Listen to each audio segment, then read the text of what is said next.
4강입니다. 그래요. 이 벨소리를 맞추기 위해서 선생님이 쉬는 시간부터 열심히 왔었습니다. 자, 그래서 이제 종 쳤으니까 이번 4강 동안은 조금 우리가 빡세게 나가야 될 부분들이 있어가지고요. 종 끝날 때까지 한번 진행을 해볼 수 있도록 하겠습니다. 자, 교과서는 62쪽 펴놓을 수 있도록 하고요. 자, 지난 시간 우리 2강, 3강에 걸쳐서 이 수요 공급에 대한 이야기들을 하고 있었다는 걸 여러분들이 좀 알고 계실 거라 생각하고, 그래서 복습도 하면서 나가도록 할게요. 우리가 2단원에서 내가 얘기했지만 미시경제 파트에서는 우리가 시험법위로 들어가는 게 총 8개 소단원이 있어요. 그 중에 우리가 일단 먼저 시장이거든요. 배웠고, 그 다음에 두 번째 수요 공급을 지난 시간에 기본개념 교과서 다 끝냈는데, 이제 프린트는 그 다음 파트인 균형이랑 같이 연결해서 프린트는 좀 보려고 합니다. 그래서 오늘 이제 균형 교과서 진도를 나갈 거고요. 여기까지가 이제 큰 테마가 하나 끝나고, 그 다음에 이제 탄력성 이 하나가 있고요. 그 다음에 이제 또 뭐가 진행이 되냐면 잉여. 갑자기 선생님 웬 잉여를 이야기하시나요? 라고 이야기를 할 수 있는데, 잉여랑 정부의 자격증 이런 것들을 우리가 또 한 테마로 배우게 되고요. 이렇게 시장한테만 맡겨놔도 잘 들어갈 줄 알았는데 시장도 실패할 수 있다. 그리고 그 시장 실패를 보완하는 것이 정부인데 그 정부도 실패할 수 있다. 이런 것들이 우리가 총 배우는 8개 단원이다 생각을 하시면 되시고, 일단은 우리가 교과서랑 프린트 여기까지 끝냈다고 생각하시면 되고, 지난 시간에 여기까지 끝냈다고 생각하시면 돼요. 그래서 오늘은 이 균형 파트에 대한 교과서 진도 나간다 이렇게 생각하시면 되겠습니다.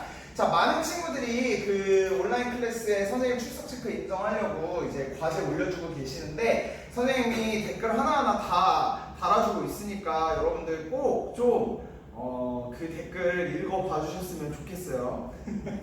그렇게 하면 나 너무 외로운 것 같아. 약간 너희들은 과제 올리고 나는 댓글 써주는데 이 댓글을 과연 친구들이 읽고 있을까? 뭐 이런 생각을 한 번씩 해봤던 것 같아요. 자, 지난 시간에 우리가 수요랑 수요량, 그 다음에 공급하고 공급량, 그치, 이런 것들 해가지고 왜 수요의 법칙, 수요표, 수요 곡선, 그 다음에 수요 법칙의 예외, 공급 법칙의 예외, 공급 곡선, 뭐 공급표, 뭐 이런 것들 했었던 것 같아요. 자, 수요 곡선은 얘들아 오른쪽으로 갈수록 기울기가 내려가는 음의 관계니까 우리가 뭐 한다고?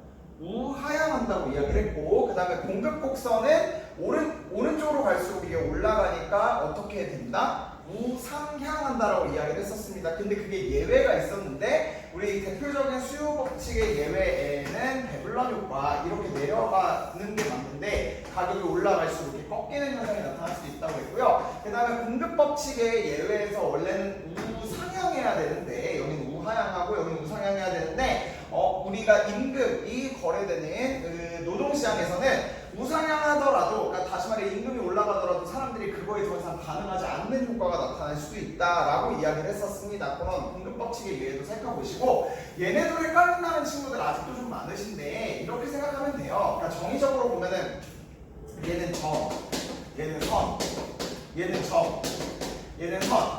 그러니까 수요량하고 공급량은 그 특정 가격에 대응하는 특별한 하나의 수량들이 쫙 모여가지고 수요가 형성된다고 생각하시면 되겠고요. 그 다음에 이 공급량도 하나 특정 가격이 있으면 그걸 쭉 연결한 것이 공급이다. 우리 친구 중에 한 명이 선생님 1개 거래하고 2개 거래하고 이러는데 1.5개 거래하고 뭐 2.5개 거래하는 건 아니잖아요. 그런데 그걸 어떻게 선으로 표현할 수 있어요? 뭐 이렇게 질문한 친구도 있는데, 경향성이라고 생각하면 돼요. 이 수요랑 공급은 결국에는 이게 가격과 수요량과의 관계, 가격과 공급량과의 관계인 거기 때문에, 이런 식으로 이 데이터가 나오게 되면 결국 이런 경향성이 보이겠구나 라는 그런 추상적인 것까지 다 담아내고 있는 선이다 라고 생각하시면 되겠고, 이 수요량은 그러니까 이 점이다 보니 한 명 하나가 특징이라면 얘는 전체가 특징이라고 생각하시면 돼. 그리고 얘도 한 명 한 명이다라고 한다면 얘는 전체, 이렇게 생각하시면 되겠네요. 이해가 되시겠죠? 자, 그래서 이제 우리 오늘은 균형으로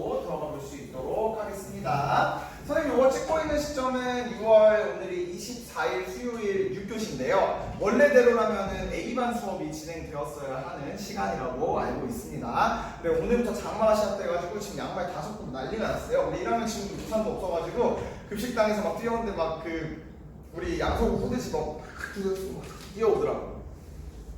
여러분들은 집에서 편안히 옹크를 듣고 있을 거라고 생각을 하는데 참 너무 걱정이에요. 많이 밀리고 있는 것 같아가지고 전반적으로. 자, 그럼 이제 62쪽 가보도록 합시다. 시장 가격은 수요와 공급에 의해 결정된다고 되어 있는데 얘들아, 오늘이 진짜 다 중요하지만 너무너무 중요해. 잘 따라오셔야 될 것 같아요. 자, 시장 가격은 수요와 공급에 의해 결정된다. 경쟁 시장에서는 가격이 수요와 공급의 상호작용에 의해 결정된다. 시장 수요 곡선과 시장 공급 곡선은 한 점에서 만나게 되는데 이와 같이 밑줄 수요량과 공급량이 일치하여 균형을 이루는 상태 밑줄 쳐주시고요. 시장 균형에다가 형광펜 쳐주시면 되겠습니다. 그리고 밑줄 시장 균형에서의 가격을 시장 균형 가격이라고 하고 거기다 밑줄 그 다음에 또 밑줄 가격에서의 거래량을 시장 균형 거래량에다가 밑줄을 쳐주시면 되겠습니다. 자, 곡선에 또 그래프로 한번 그려볼 수 있도록 하겠습니다. 우리 이 단원은 어쩔 수 없이 그래프를 해석하는 게 많다 보니 아마 앞으로도 선생님이 그래프를 최소 근데 다행히 이제 우리가 온라인 클래스 기간이니까 ABC반을 한 번만 수업하면 되지만 내가 현장 수업일 때는 ABC반이니까 곱하기 3을 해야 되잖아. 그러니까 최소 그래프를 한 6, 70번은 더 그릴 수도 있겠다. 아무튼 그러니까 우리가 되게 많이 나올 테니까 여러분들 좀 잘 따라와줬으면 좋겠습니다. 자, 우리는 일반적인 상품이 거래되는 상품 시장에서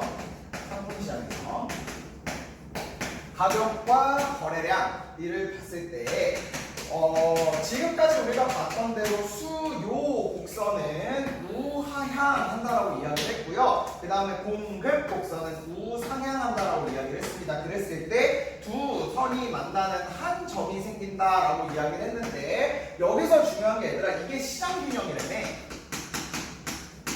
그리고 요걸 이제 영어로 E라고 표현을 한다고 되어 있어요. 이퀄리브리엄? 영어 발음은 항상 까먹습니다. 그렇지만 이퀄리브리엄 밑에 있을 거예요, 교과서에. 근데 어쨌든 요 균형이라는 거. 그런데 얘들아 요거 정의도 좀 잘 따져봐야 되는 게 뭐냐면 우리 방금 밑줄 쳤지만 시장 균형은요 수요량하고 공급량이 일치하는 지점이다라는 거를 여러분들이 반드시 잘 잡아두셔야 돼요.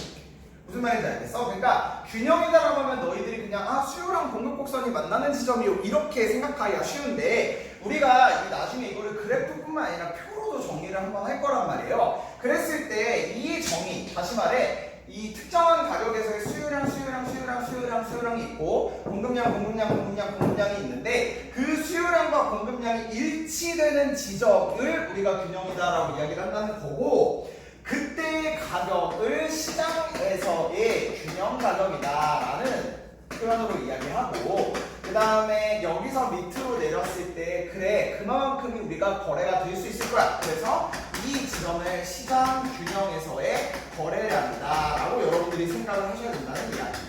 알겠죠? 다시 말해서 수요량하고 공급량이 특정 점에서 만날 거 아니야? 그러면 그 만나는 점에서 어쨌든 수요량도 공급량도 특정한 가격으로 지금 일치되고 있다는 게 보여지시죠? 그러면 그 가격에 따라서 그 거래량이 거래가 될 거고 그만큼 거래되는 양이 우리가 시장 균형 거래량이기 때문에 이 상태를 우리가 균형이다라고 이야기를 한다라는 것도 여러분들이 알고 계시면 되겠습니다. 자, 밑에 보세요. 시장에서 수요량과 공급량은 가격에 의해 조정이 되는데 수요량보다 공급량이 더 많거나 공급량보다 수요량이 더 많은 상태일 때는 수요량과 공급량의 차이에 의해 가격이 조정되어 균형 상태에 이르게 된다라고 되어 있습니다. 그래서 밑줄 시장 가격이 균형 가격보다 높아 공급량이 수요량을 초과하는 경우 밑줄 쳐주시고요. 초과 공급 형광펜 쳐주세요.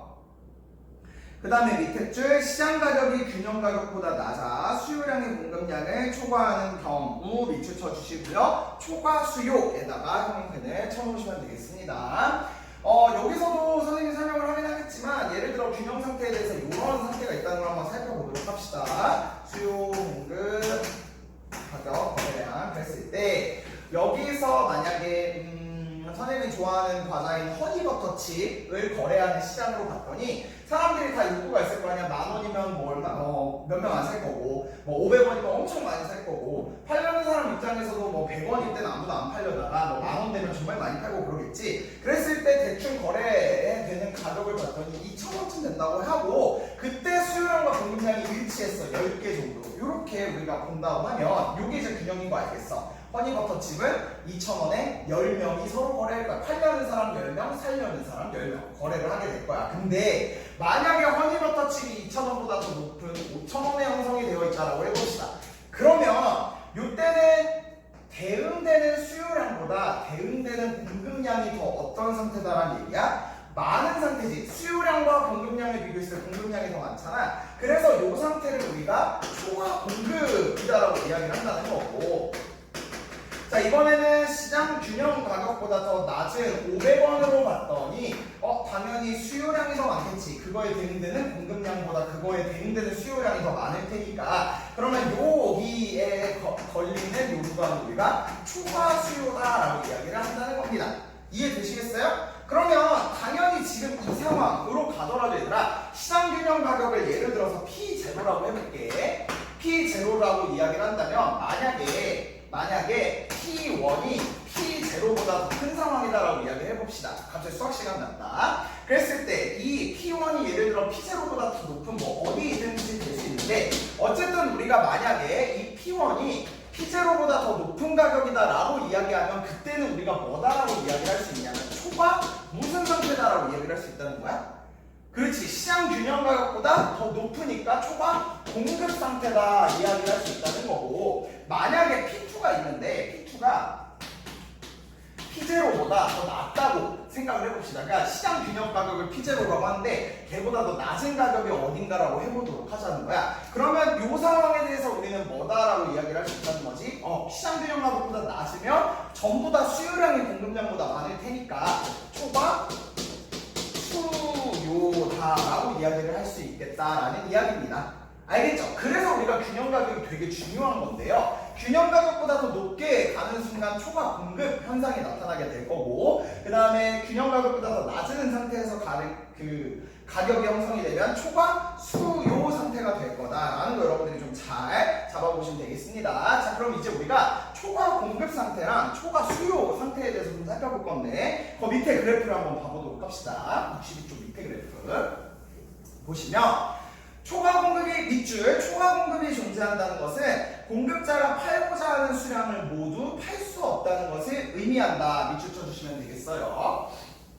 당연한 얘기지. 그러니까 공급자가 수요자보다 더 많으니까 초과 공급이 될 거야. 그럼 얘들아 한번 생각을 해보자. 만약에 이런 상황에서 지금 이 상황이라고 이야기를 해보자. 거래 가격이. 그랬을 때 이거 당연히 초과 공급 상황이겠죠? 그러면 여기 생각해봤을 때 뭐 예를 들어서 아까 허니버터칩으로 생각을 한다면 2,000원인데 10,000원이라고 생각하면 여기는 한 5명이 될 거고 여기는 한 20명이 될 거야. 그러면 지금 몇 명이 못 팔고 있는 거? 그렇지. 15명 정도가 못 팔고 있는 거잖아. 따라서 공급자는 판매량을 늘리기 위해 가격을 인하한다고 해. 그 15명은 안 파는 것보다 이 가격보다는 조금 내려서 팔더라도 어쨌든 파는 것이 이윤이 더 남는 거잖아. 그치? 그러니까 그 결과 가격을 하락시키게 될 수밖에 없을 텐데요. 그 결과 가격이 하락하면 수요자는 수요량을 늘릴 거고 가격을 내렸을 때 가격이 내려갔네. 조금 더 수요량은 늘어나게 될 거고요. 나는 그 가격에 죽어도 못 팔아 라고 이야기하는 사람도 있을 거야. 빠져나가겠지. 그러면 아직도 초과 공급이긴 하지만 옛날에 비해서 초과 공급이 줄어든 상태다라는 것도 확인해 볼 수 있을 거예요. 그래서 이 과정을 통해 계속해서 다운되는데 어디까지 다운될 거다? 그렇지. 균형점 가격까지 다운될 거다. 그래서 마지막 줄에 밑줄 가격은 균형에 도달할 때까지 계속 하락한다. 밑줄 쳐주시면 되겠어요. 그러니까 지금 시장 상황이 초과 공급 상황이면 그 가격이 내려갈 수밖에 없다는 거야. 그래서 알아서 내리두면 알아서 균형 수준까지 내려갈 거다라는 이야기야. 그러면 반대로 이번에 우리 초과 수요 생각을 해보자고요. 당연히 반대 상황이겠지. 시장 균형 가격보다 낮게 형성이 돼 있으면 팔려는 사람보다 사려는 사람들이 더 많으니까 그럼 당연히 내가 조금 돈을 더 주고서라도 내가 그걸 사야겠다라고 하는 사람들이 늘어나면 늘어날수록 가격은 올라가게 될 거고 어디까지 올라가게 될 거다? 균형 가격까지 올라가게 될 거다. 왜? 균형 가격에서는 수요량하고 공급량이 일치하니까 다시 말해 사려는 사람과 팔려는 사람의 숫자가 일치하니까 이 수준까지 올라갈 거다라는 이야기를 볼 수 있는 거죠. 그래서 그 다음 문단은 우리 밑줄 치자. 초과 수요가 존재한다는 것은 수요자가 구입하고자 하는 수량을 모두 살 수 없다는 것을 의미한다. 그래서 그 마지막 줄의 밑줄, 마지막 문단에 가격은 균형에 도달할 때까지 계속 상승한다 라는 것도 여러분들이 살펴보시면 되겠습니다. 그래서 우리가 이걸 뭐라고 이야기하냐면 초과 공급 상황이잖아. 초과 공급. 다시 말해 균형 가격보다 높은 가격에 형성이 되어 있으니까 팔려고 하는 사람들이 더 많은 상황인 거잖아. 그래서 가격이 균형점까지 내려올 수밖에 없는 상황이라고 해서 이걸 우리가 가격 하락의 압박이 있다라고 정리를 할 수도 있어요. 알겠지? 그러니까 뭐 압력도 되고 압박도 되는데 압박 그래요. 중요할 수 있으니까. 그래서 이 공급이 더 많은 상황에서는 가격이 내려가야 된다라는 그런 압력이 이 시장에 존재한다는 이야기고, 그 다음에 만약에 그러니까 균형 가격이라는 상황에서 이 초과 수요 상황이면은 균형 가격보다 더 낮은 가격에서 지금 거래가 되고 있잖아. 그러니까 당연히 얘는 시장 자체에서 가격 상승의 압력이 있을 거다라는 것도 여러분들이 정리를 해놓으시면 되겠습니다. 이해되시겠죠? 자, 여기까지에 대해서 우리가 균형에 대해서 살펴봤어. 이게 제일 중요해. 균형점의 정의는 수요량과 공급량이 일치하는 점이고, 그때의 가격을 시장 균형 가격, 균형의 가격, 이때 거래량을 시장 균형 거래량. 근데 그때 균형 가격보다 더 높으면 초과 공급, 낮으면 초과 수요. 그래서 높으면 가격을 내려야 될 가격 하락의 압력, 그 다음에 그 가격보다 더 낮으면 초과 수요니까 가격 상승의 압력이 있다 라는 걸로 여러분들 균형 상황을 정리를 해 놓으시면 되겠어요. 오케이? 오케이. 자, 그러면 얘들아, 이렇게 우리가 균형에 대해서 살펴봤는데 지금부터 이 균형점이 이동을 할 거야. 이동. 진짜 제일 중요해. 2단원의 꽃이야. 그래서 우리가 1차 수행평가 우리 지금 요거 찍고 있는 시점으로 봤을 때 2주 뒤에 하잖아요. 그래서 그 수행평가 본 그 다음 주에 두 번째 수행평가 볼 건데 이거 약간 균형 그래프로 균형점 찾기. 왜냐면 너무 중요해서 사실 내가 너희들의 진짜 그래프를 잘 그리고 있는지를 내가 봐야 되는데 이 그래프를 사실 이 논술형으로는 나타낼 수가 없잖아요. 그래프를 그릴 수가 없으니까. 그래서 수행평가 봐야지 이거는. 그래서 두 번째 주, 그러니까 여러분들 등교 계약하시고 첫째 주에는 그 신문기사 스크랩 하고 그 다음 주에는 그래프 그리는 수행평가 플러스 논술 하는 것까지 이렇게 같이 하는 세트로 묶어서 얘기할 거니까 그건 요 균형 단원 다 배우고 나서 내가 정확하게 또 얘기를 해줄 수 있도록 할게요. 그러니까 잘 들으란 소리야 선생님 얘기는. 자, 63쪽 가봅시다. 시장 가격은 수요나 공급이 변하면 변동한다 라고 되어 있습니다. 자, 경쟁시장에서 한 재화의 시장 균형 가격은 수요와 공급에 의해 결정되는데요. 만약 한 재화의 시장 균형 가격이 시장 균형 가격이 변동한다면 그 역시 수요의 변화나 공급의 변화 또는 두 가지 모두의 변화에 의한 것이다. 예를 들면 수요를 결정하는 요인 중 가격 이외의 요인이 변할 경우 수요 곡선이 이동하게 되고 그 결과 이동한 수요 곡선은 새로운 점에서 공급 곡선과 만나게 된다. 수요 곡선은 그대로 있는 공급 곡선이 이동하거나 수요 곡선이 공급 곡선과 동시에 이동하는 경우도 마찬가지다. 즉 정말 중요한 줄입니다. 밑줄 수요 곡선과 공급 곡선이 새로운 점에서 만나게 되며 그 결과 균형 가격과 거래량은 변동하게 된다. 에다가 밑줄을 쳐주시면 되겠습니다. 자, 그래서 그 다음 봐봐 얘들아. 균형 가격의 변화는 다음과 같이 3단계 분석 절차를 활용하면 쉽게 파악할 수 있다고 되어 있는데 첫 번째는 이게 수요의 변인인지 공급의 변인인지 확인하시고요. 둘째, 수요 곡선이나 공급 곡선을 어느 방향으로 이동시켜야 될지, 왼쪽으로 가야 될지 오른쪽으로 가야 될지. 셋째, 원래 수요 곡선과 공급 곡선을 그린 다음 이동하는 수요 곡선이나 공급 곡선을 그려서 균형 가격과 거래량이 어떻게 변하는지 확인한다. 이거를 지금 설명을 해주도록 할게. 만약에 아까 말했던 허니버터칩, 우리 왜 이렇게 허니버터칩 얘기 많이 하시고 모르겠어. 허니버터칩 시장입니다. 허니버터칩 시장. 이 허니버터칩 시장에서 만약에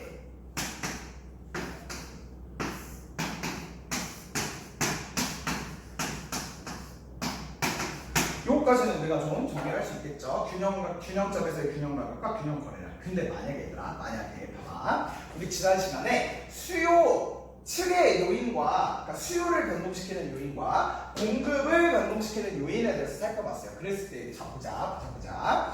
만약에 허니버터칩을 사 먹는 사람들의 수가 늘어났다고 해봅시다.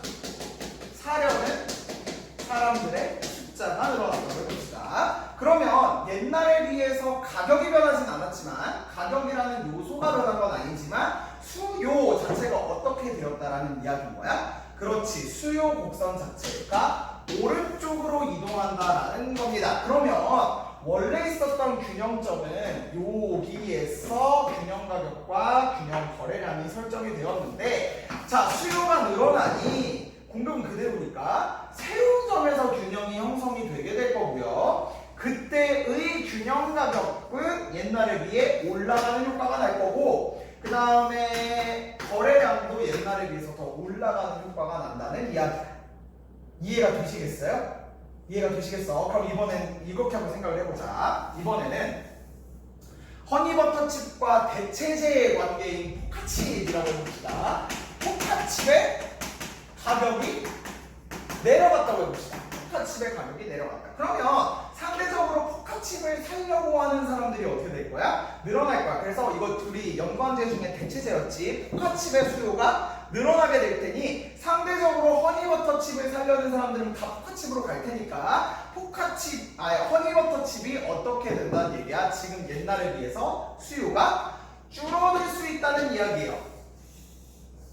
그래요? 보이시죠? 그래서 얘를 우리가 D 프라임 이렇게 이야기를 하면, 자, 원래 있었던 곡선보다 허니버터칩 시장에서의 수요가 내려가니 기존에 있었던 균형에 비해서 새롭게 만나는 점의 균형 가격은 내려가고 있는 거 보이세요? 그렇지. 그 다음에 균형 거래량도 줄어들고 있다는 거 여러분들 확인하실 수 있나요? 이해되시겠죠? 그래서 내가 하고 싶은 말이 뭐냐면, 수요를 변동시키는 요인으로 인하여 이 곡선 자체가 오른쪽으로 이동하거나 왼쪽으로 이동하면서 원래 있었던 균형점이 지금 이동하는 효과가 나타나는 거잖아. 그거를 우리가 한번 찾아보자라는 이야기예요. 괜찮아요? 자, 그래서 우리 한번 지금 또 살펴볼 수 있도록 합시다. 자, 조금 일부러 크게 그릴게요. 여러분들이 좀 잘 이해하기 위해서. 얘들아, 그리고 이 4강은 이해하는 것도 너무너무 중요한데요. 이거를 너희들이 직접 사실은 그려보면서 이해하는 것이 훨씬 더 중요해. 작년에 선배들하고 선생님 수업할 때 애들이 헷갈리지 않기 위해서 막 팔까지 동원하더라고. 막 갑자기 선생님 수업하는데 막 이래. 그래가지고 어쨌든 그 현장에서 좀 이해하려는 모습들이 있었단 말이야. 그러니까 여러분들도 좀 잘 따라와봐. 자, 봅시다. 원래 균형점은 여기였고요. 균형 거래량은 여기였는데, 우리가 중요한 거는 기존에 있었던 균형점이 어떻게 바뀌는지가 중요합니다. 자, 그래서 우리 케이스를 4가지로 한번 살펴보도록 할게요. 첫 번째, 수요가 옛날에 비해서 증가했을 경우입니다. 그렇지. 그러면 수요가 옛날에 비해서 증가하게 되면 수요 곡선 자체가 오른쪽으로 이동하게 되면서 옛날에 비해 균형점에서의 균형 가격과 거래량이 지금 어떻게 되고 있습니까? 그렇지, 늘어나죠. 다시 말해서 수요만 증가했을 경우에는 우리가 어떻게 써야 되냐면 균형 가격은 증가하고 균형 거래량도 증가한다라고 정리해 볼 수 있다는 겁니다.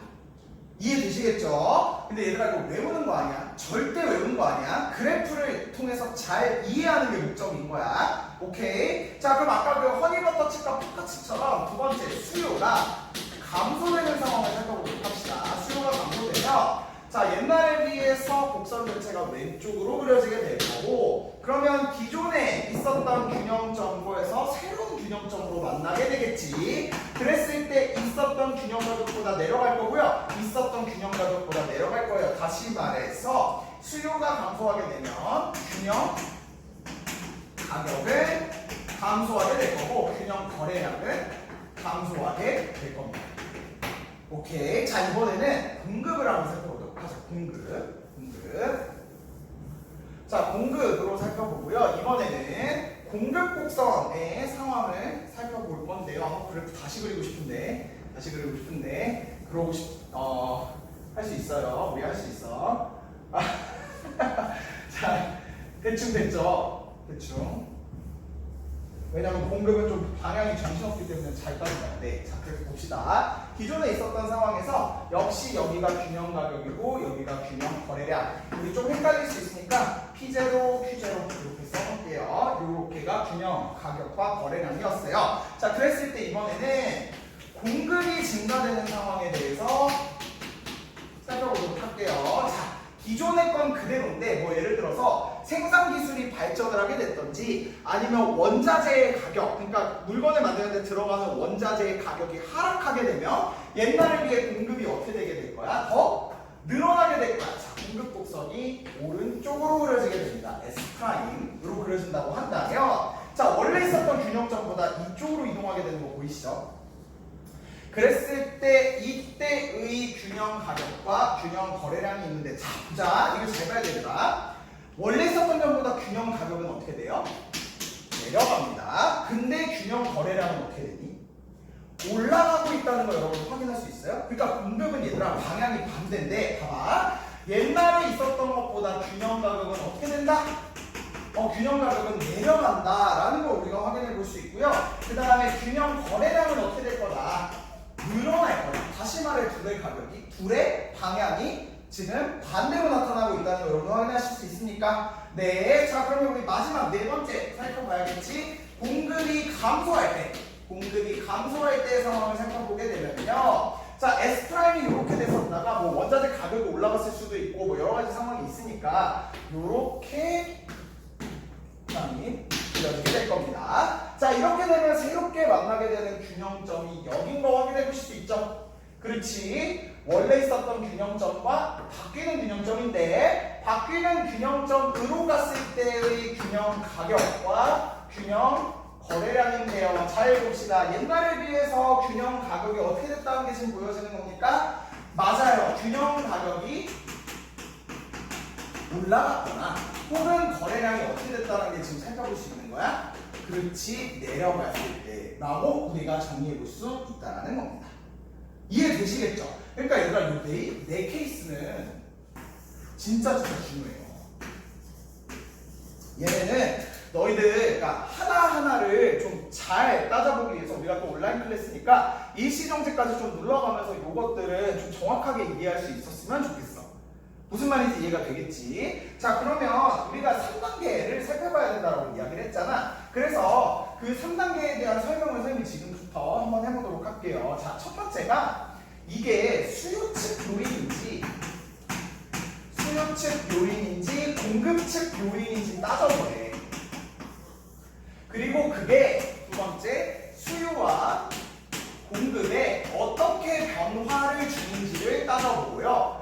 그 다음에 3단계에서 옛날과 지금의 균형점을 찾아보자라는 얘기야. 그러면 이게 어떻게 이루어진지 한번 내가 지금부터 얘기를 해줄게.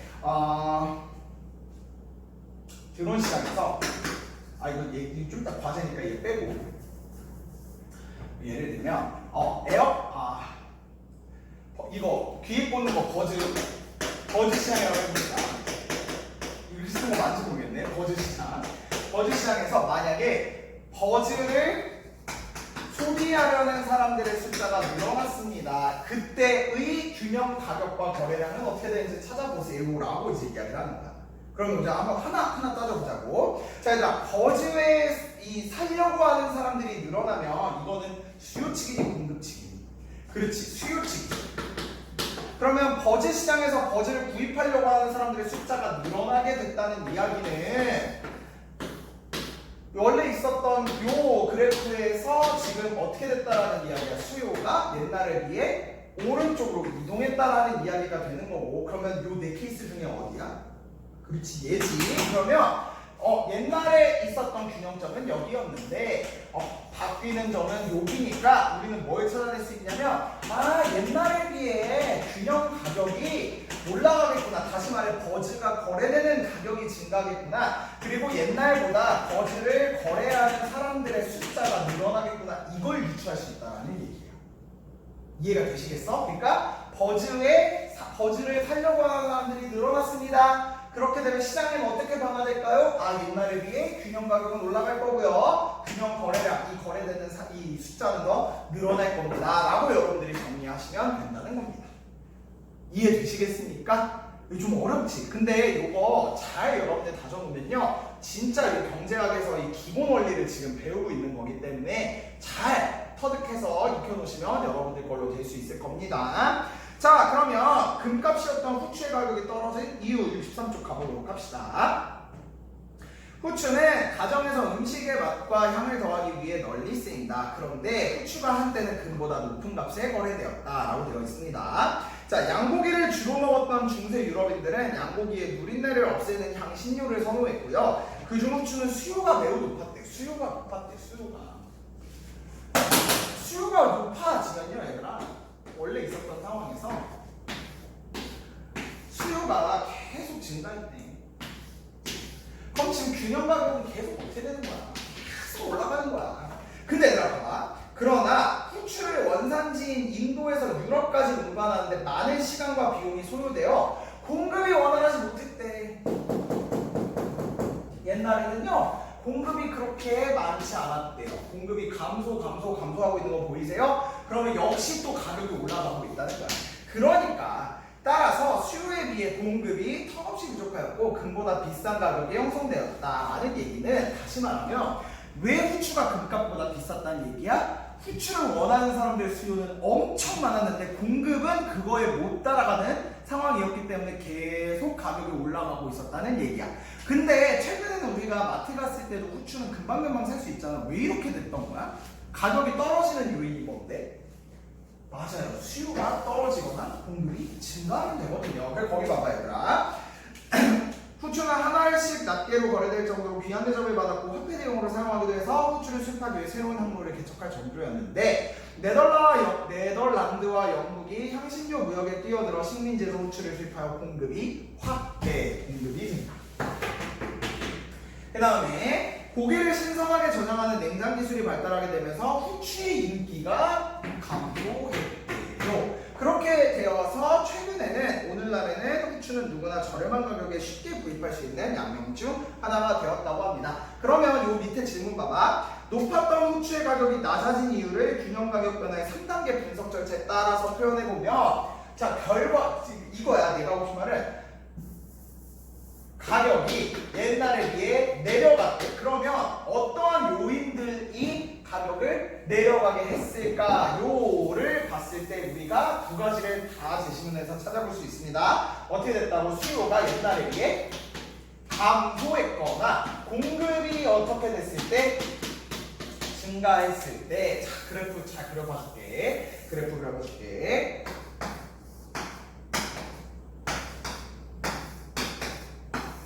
옛날에 비해 수요가 줄어들었죠. 그치? 그 다음에 공급이 옛날에 비해 늘어났죠. 그러니까 원래 있었던 균형점보다 바뀌는 균형점에 거래량은 솔직히 잘 몰라. 근데 수요가 확실한 거, 가격은 하락했다. 아시겠습니까? 아시겠어요? 네. 그래서 요거 좀 어려울 텐데요. 여러분들 한번 잘 이해해 보시고, 수요 측이 변화하고 공급 측이 변화하는 게 이 균형 가격과 균형 거래량을 어떻게 변화시키는지를 여러분들이 좀 잘 따져보셔야 될 것 같습니다. 자, 그럼 이제 우리는 64쪽에 이 생산물 시장, 우리가 기본적으로 다루는 이 생산물 시장에서의 가격 변동을 한번 따져보도록 할게요. 자, 일반적인 생산물 시장에서 수요 및 공급 곡선의 이동이 가격 변동을 어떻게 가져오는지 한번 살펴보도록 하자라고 되어 있습니다. 첫 번째, 수요 변화입니다. 선생님 보세요. 수입 과일 가격이 상승했다고 가정하고 국산 과일 가격이 변동하는 과정을 3단계로 나눠 살펴보자고 되어 있어요. 얘들아 봐봐. 국내 과일 시장이야. 우리가 궁금한 거는 국내 과일 시장에서 과일이 그 옛날에 비해 가격과 거래량이 어떻게 바뀌었는지를 한번 살펴보는 건데, 거기에 전제 조건이 지금 뭐냐면 수입 과일의 가격이 상승했대. 그럼 얘들아, 우리가 생각했을 때 수입 과일과 이 국산 과일을 대체제라고 생각할 수 있겠죠.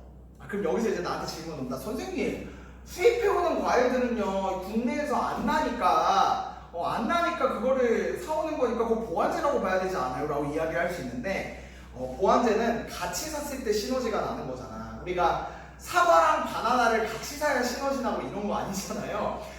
그렇기 때문에 우리가 여기 상황에서는 대체제라고 이야기를 할 수 있다는 거니까 사과를 사 먹으면 바나나는 상대적으로 안 사 먹을 거고 바나나를 사 먹으면 사과는 상대적으로 안 사 먹겠지. 그랬을 때 수입 과일의 가격이 상승하면 얘들아 잘 생각해봐. 수입 과일을 어떻게 할 거야? 사람들이 안 사 먹을 거고 대체제니까 다 국산 과일로 넘어오면서 국산 과일의 수요가 어떻게 된다는 얘기? 옛날보다 증가할 거라는 얘기야. 그러면 수요의 증가니까 옛날보다 시장에서의 이 국산 과일 시장의 균형 가격은 어떻게 될 거다? 증가할 거고 거래량은 어떻게 될 거다? 역시 증가할 거다. 그거 여러분들 살펴보세요. 3단 위에 보시면 원래 수요 곡선에서 수요 곡선을 오른쪽으로 이동시키고 균형 가격과 거래량의 변화를 파악해 봤더니 옛날에 비해 그 3단계 밑줄 균형 가격은 상승하고 균형 거래량도 증가한다 라는 걸로 살펴보시면 되겠습니다. 다음 이번에 두 번째는 공급 변화인데요. 봐봐. 국내 과일 재배 농가의 수가 감소했대요. 국내 농가 과일 재배 농가의 수 감소. 그럼 이거는 그동안 이 국산 과일의 시장에서 왔다 갔다 하는 뭐 안녕도 아니고 아니 자 조금 딴 얘기인데요 여러분. 내가 은근히 농담을 하려고 하지만 솔직히 선생님은 재밌는 사람은 아니니까 농담이 재미없다는 걸 잘 아는데 지난 시간에 이거 소독티슈 한번 얘기했다가 온라인 클래스에서 이 빠르셔가지고 독서실에서 보고 있던 어떤 친구가 이제 독서실에서 못 볼 것 같아요 선생님이 이렇게 얘기해 주는데 선생님이 솔직히 이러면 안 되지만 정말 그 글을 보고 기분이 좋았어요. 이게 직업병이야. 내가 볼 때 이거는 약간 뭔가 너희를 이렇게 재밌게 해줘야 되고 웃겨야 된다는 게 사실 내가 그럴 필요가 없는데 나는 그냥 진짜 지식을 잘 전달하면 되는 건데 그래도 이왕이면 너희들이 재밌고 즐겁게 웃겼다니 또 그것도 기분이 좋긴 좋더라고. 그래요. 빨리 니네가 와야지 같이 그 수업을 할 텐데 자 봅시다. 자 그래서 국산 과일이 거래되는 시장에서 공급이 지금 옛날에 비해 어떻게 됐다고 나와 있어요? 감소됐다라는 걸 우리가 확인해 볼 수 있겠지. 왜냐면 과일을 재배하는 농가의 숫자가 줄어들었다는 얘기니까. 그러면 공급이 감소하게 되면 당연히 옛날에 비해서 균형 가격과 거래량은 가격은 증가하죠. 그 다음에 거래량은 감소할 겁니다. 그래서 3단계 가보시면은 균형 가격은 P0에서 P1으로 상승하고 균형 거래량은 P0에서 Q1으로 감소한다. 그 그래프에 대한 이해를 여러분들이 정확하게 해주셨으면 좋겠습니다. 자, 그래서 이제 여기까지 살펴봤는데 얘들아, 내가 갑자기 왜 다 지웠는지를 좀 얘기를 해주려고 하는데 현실이 말이다 여러분. 현실이 가만히 있는데 분필 깔고 대단하네. 가만히 있는데 수요 측이 변했어. 뭐 그럴 수 있지. 근데 공급 측이 변했어. 그럴 수도 있지. 근데 현실은 얘들아 생각보다 수요랑 공급이 같이 움직여요. 아니 그럴 거 아니야. 사려는 사람 측만 다 이동하는 것도 아니고 팔려는 사람 측만 이동하는 것도 아니니까. 그래서 내가 하고 싶은 말이 뭐냐면 이번에는 둘 다 변동하면 어떻게 되냐라는 얘기야. 그래서 그래프를 지금 다시 그려보도록 할게요. 균형 가격과 균형 거래량이 있을 때 하여튼 분필은 이 녀석은 하여튼 많이 떨어져가지고 하여튼 불만이야. 여기 수요, 여기 공급 이렇게 있으면 이번에는 얘네는 한쪽이었잖아. 둘 다 변하는 경우를 지금부터 한번 살펴보려고 합니다. 동시에 선생님 그거 너무하는 거 아니에요? 아니 이것도 여러분 한번 이해만 잘 해놓으면은 괜찮습니다. 자, 보도록 합시다. 자, 어떠한 요인을 살펴봤더니 수요도 증가하고 공급도 증가했대요. 수요도 증가하고 공급도 증가했대. 그러면 첫 번째니까 우리가 이걸로 그래프로 그냥 이렇게 볼게. 공급도 증가하고 수요도 증가했대. 그래서 얘를 D', 얘를 S'이라고 이야기를 한다면 자, 원래 있었던 균형점이죠. 근데 새롭게 만나는 균형점이 여기서 형성되는 거 보이세요? 여기서 보이는 거 보이시죠? 그랬을 때 우리가 균형점에 대해서 이렇게 얘기할 수 있을 것 같아. 가격은 얘들아 사실은 이 수요랑 공급 중에 어떤 게 더 많이 변하는지에 따라 달라. 예를 들어 볼까? 만약에 수요가 지금은 이만큼 증가했는데 이만큼 증가했다고 해봅시다. 뭐 그럴 수 있으니까 이렇게 된다라고 이야기를 하면은 그때는 균형점이 여기가 아니라 나 지금 뭐 한 거예요? 아, 공급은 그대로지. 공급은 그대로야. 미안해. 그러니까 그렇게 되면 균형점이 또 여기거든. 그러면은 그때 균형점은 여기란 말이야. 그렇기 때문에 우리가 가격을 여기서는 뭐라고 써야 되냐면 가격을 몰라요. 그러니까 균형 가격이 어떻게 변동되는지는 수요 곡선과 공급 곡선의 측이 어떻게 바뀌느냐, 그러니까 폭이 얼마만큼 넓어졌느냐에 따라 달라질 수 있기 때문에 모른다가 정답이야. 모른다가. 그런데 확실한 건 거래량은 뭐한다? 거래량은 증가합니다. 이게 특징이에요. 수요랑 공급이 동시에 변했는데 둘 다 동시에 증가하게 되면은 가격은 우리가 잘 모르겠는데 확실한 건 거래량은 옛날에 비해서 늘어나게 될 거다라는 이야기가 되는 겁니다. 오케이. 자, 이번에는 두 번째 케이스 가보도록 할게요. 자, 이번에는 수요, 공급 둘 다 감소했을 때 예를 해보도록 하자. 수요도 감소하고 공급도 감소할 때. 그럼 원래 곡선에서 파란색으로 그려볼까요? D는 이렇게 될 거고 S는 이렇게 될 거야. 그치? 그러면 원래 있었던 균형점은 여기고요. 새롭게 형성되는 점은 여기인데 대충 눈치 여러분들 채셨겠지만 이때 상황도 역시 마찬가지로 가격은 어떻게 될지 모르는데 확실한 건 우리가 알 수 있는 거 거래량은 어떻게 된다? 감소하게 된다라는 것이 특징입니다. 알겠죠? 그러니까 같은 방향이 움직이면 확실하게 움직이는 건 거래량 이렇게 생각하시면 되겠고요. 자, 이번에는 둘이 좀 반대 방향으로 움직이는 걸로 생각해 볼게. 수요는 증가하는데 공급이 감소하는 경우를 살펴보도록 하자고요. 자, 그러면 원래 있었던 상황의 원래 곡선에서 이번에는 잘 따라와봐 얘들아. 수요는 증가했어. 근데 공급이 감소했대. 그럼 여러분들 느낌이 오시겠지만 새로운 만나는 균형점이 여기에요. 그렇지. 그러면 이때 가격은 확실하게 우리가 올라간다는 걸 알겠는데 거래량이 어떻게 되는지 모른다는 겁니다. 근데 얘들아, 이 상반 상황이 아까 우리 교과서에서 설명한 그 후축 값이 올라갔던 상황인 거 좀 느낌이 오시니? 빨리 가서 봐봐. 보면은 그 상황이 후추가 금값이 되었던 이유가 수요도 증가했는데 공급은 떨어졌기 때문이야. 그러니까 거래량은 어떻게 될지 모르는데 가격은 확실히 증가했다는 얘기야. 근데 그러면 마찬가지로 얘들아, 네 번째 상황 수요가 감소했는데 공급이 증가하는 상황으로 가게 되면은 다시 그래프 빨간색으로 그려볼게. 원래 있었던 것보다 수요가 감소하는 효과가 나타나고요. 그 다음에 공급이 증가하는 효과가 나타난다고 하면 균형점이 여기서 형성되는 거 보이시지? 그렇기 때문에 여기서 우리가 확실하게 알 수 있는 건 가격은 내려가는 거 확실합니다. 후축값이 다시 떨어진 이유가 여기서 우리가 형성이 됩니다. 근데 거래량은 어떻게 될 거다? 모른다 라는 것이 여기서 알 수 있는 사실이라는 것도 여러분들이 알고 계시면 되겠어요. 알겠지? 그러니까 우리가 원래 있었던 수요 공급이 만나는 점 여기를 균형이라고 한다고 했을 때 8가지가 지금 변하는 거야. 수요가 증가하거나 수요가 감소하거나 공급이 증가하거나 공급이 감소하거나 수요 공급이 동시에 증가하거나 동시에 감소하거나 수요는 증가하고 공급은 감소하거나 수요가 감소하고 공급이 증가하거나 총 8가지 케이스에 따라서 균형 가격과 균형 거래량이 어떻게 바뀌는지가 이렇게 달라진다는 얘기입니다. 그러면 너희는 오늘 뭐 해야 되겠어? 당연히 이거 그래프 직접 그려보면서 이거 이해해야겠지. 설마 안 한 사람 없겠지. 그래요. 자, 그래서 거기 와보시면 거기 밑에 64쪽 가보도록 합시다. 니네 아마 현장 수업이었으면 지금 막 선생님 너무 힘들어 막 이렇게 얘기할 것 같은데 우리 오늘 65쪽까지 해야 돼요. 자, 봅시다. 자, 수요 공급의 동시 변화로 인한 균형 가격의 변동. 그러니까 이게 동시에 일어나는 거야.